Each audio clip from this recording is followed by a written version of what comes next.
nobody wants anything to be complicated or inconvenient. You know what I'm saying? And when voting becomes an inconvenience, I remember when I was growing up, my mother used to vote right downstairs. They used to go right to the center and vote. That was convenient for them. When you actually telling people to make their lives a living hell just to actually go for a vote to vote, they rather say, you know what, fuck a vote. I'm not voting. I don't want to vote. I'm not showing up. You know, I remember back in the day it was vote or die. We got past that.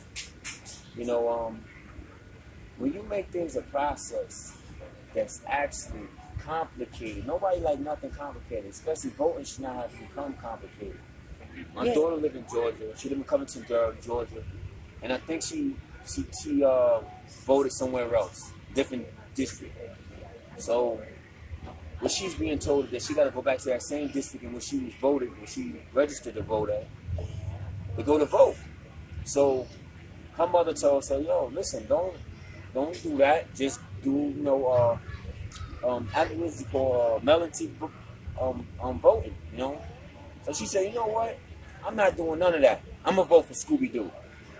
She made a joke out of it, but it's sad. I was on the phone with them doing the FaceTime, and she said this, and I was like, you know, I see that this could be not only a frustration or a deterrent, because that's what it is. You deterring people for actually expressing their right, because you're giving them a hassle to do that, to vote. To vote and now is not no longer a right, it's a privilege. You know what I'm saying? And when things become a privilege, that means they could be taken away from you. Just that simple. You know what I'm saying? If you don't use it. Which is terrible. Which is terrible.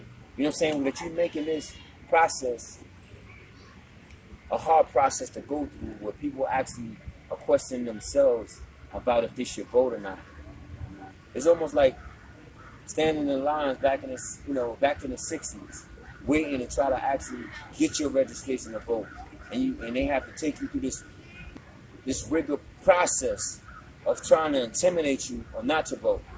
You got to remember this, you got to remember that. Oh no, you don't remember that? Oh, go get out of here. You can't vote. You know, so it's like going through that process again for every citizen. You know what I'm saying?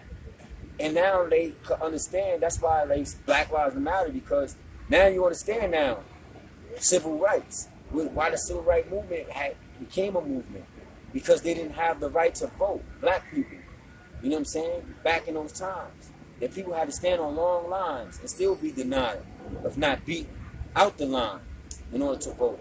And that's how people are dealing with it today. Like, why is this becoming a process that's inconvenient for me? You know what I'm saying? When before all of this, everything was a convenience. It was right there. I didn't have to go through all of this nonsense, in order to actually make my voice be heard. Are you going to be able to vote? No, I'm not going to be able to vote this year. You know, which is a sad thing, you know, but now I'm trying to work off that 13th Amendment and actually try to get back to the citizens, my citizenship of being in the 14th Amendment. You know, and just in the 14th Amendment, they don't have to actually put me on this up and down roller coaster of saying, oh no, 13, 14, oh no, I don't have to, you know, I'm not trying to be a slave, you know, although I did something that actually put me in that slave bracket, you know, committing a crime, and you know, but I'm trying to actually get my voice back, and that's one of the hardest things to do, but I'm doing it the best way I know how. You know what I'm saying? By being part of the community.